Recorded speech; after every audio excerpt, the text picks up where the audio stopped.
அக்கா போயிட்டு வா. சிப்ஸ் நிறைய சாப்பிட்டேன்ல, வாந்தி வருதா? இங்கே வாஷ் பென்சில் நமக்கு போயிடு.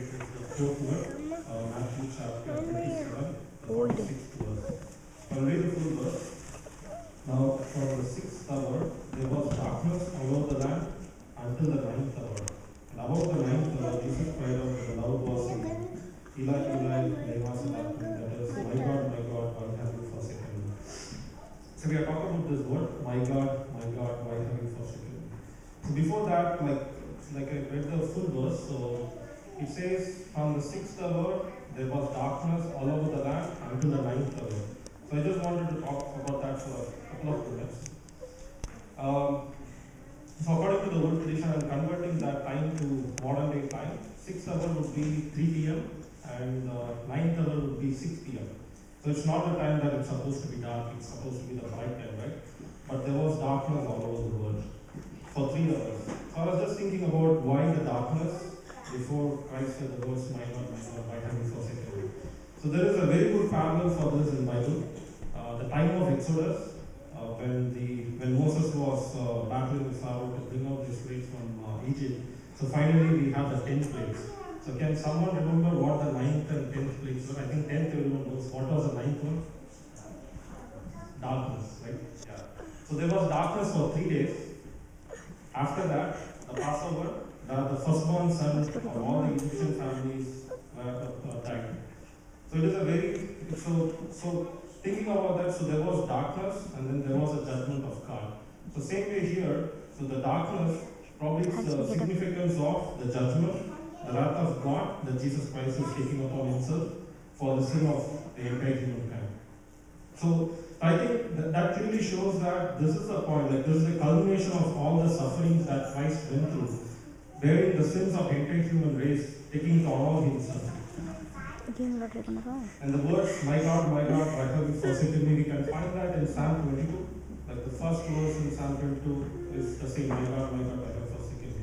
And that entire psalm is actually like a prophecy of what the Messiah will go through, the sufferings. And then the psalm starts with the suffering and then finally turns out into like a price of victory. The same way Christ had the final victory at cross.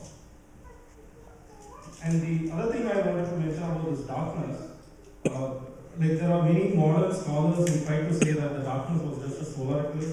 Maybe that's one thing I just wanted to comment. So this is something that people say is the cross happened at the time of Passover, and the Passover usually occurs at the time of full moon. Scientifically, solar eclipse happens only at the time of new moon. So this is clearly not some natural event just coinciding with the cross. It was clearly a supernatural event. And probably the significance of that is pointing to the judgment of God. So now let's talk about the word itself. My God, why have you forsaken me? So Christ is saying, my God, my God. So all over the New Testament, we see Christ calling Father as Abba or addressing him as Father. So this is one place where we see Christ addressing Father as my God.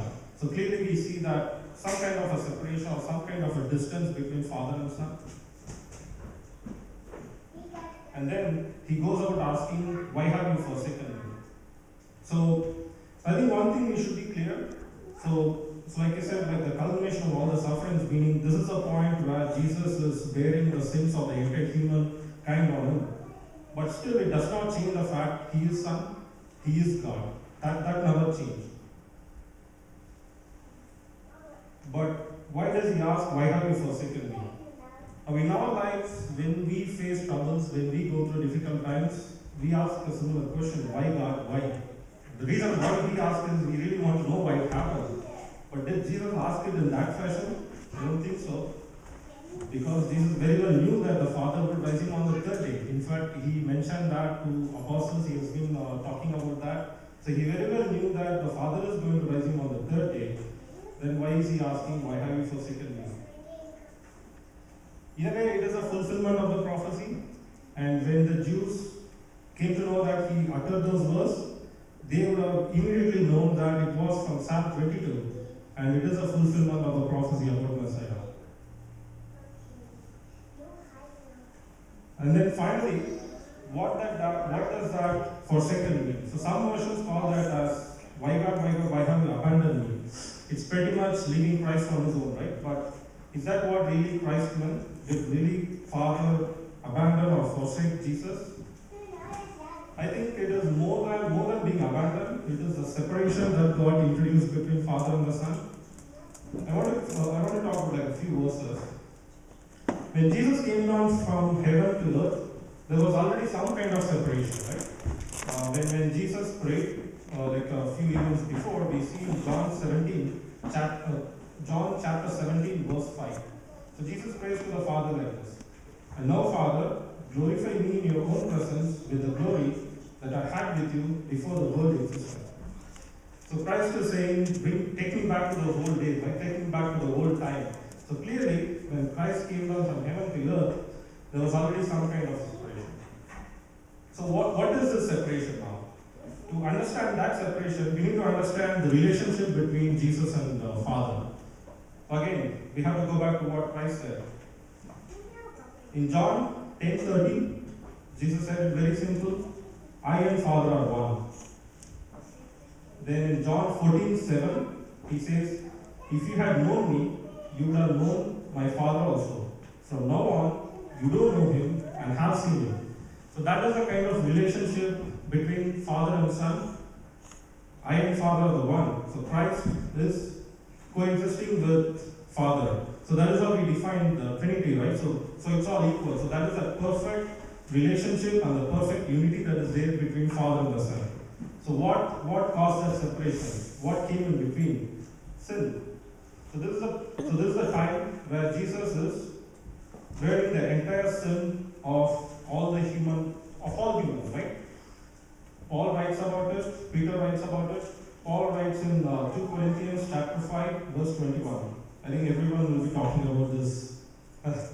For our sake, he made him to be sin who knew no sin, so that in him we might become the righteousness of God. And Peter pretty much says the same thing in 2 Peter chapter 2, verse 24. He himself bore our sins in his body on the tree, that we might die to sin and live to righteousness. So he is taking up the sins of the entire humankind. So that is what caused that separation from Father. So it's not really that the Father abandoned Christ, but it is the sin that is coming in and causing that separation. So I would like to mention a couple of other verses, how that sin brings that separation. Isaiah talks about that. Isaiah chapter 59, verse 2. But your iniquities have made a separation between you and your God, and your sins have hidden his face from you so that he does not hear. So more than God turning away from us, it is the sin which introduces that feel of separation between God and us. That applies to us as well. When we go after the things of flesh, when we go after the desires of flesh, naturally we feel that separation from God, but God has never forsaken us. He will never forsake us. And finally, when Christ said, why have you forsaken me? When Christ went through that, what it really means for us today. So he took up all our sin, right? And like going back to the same verse in what Paul wrote in 2 Corinthians, there are two things.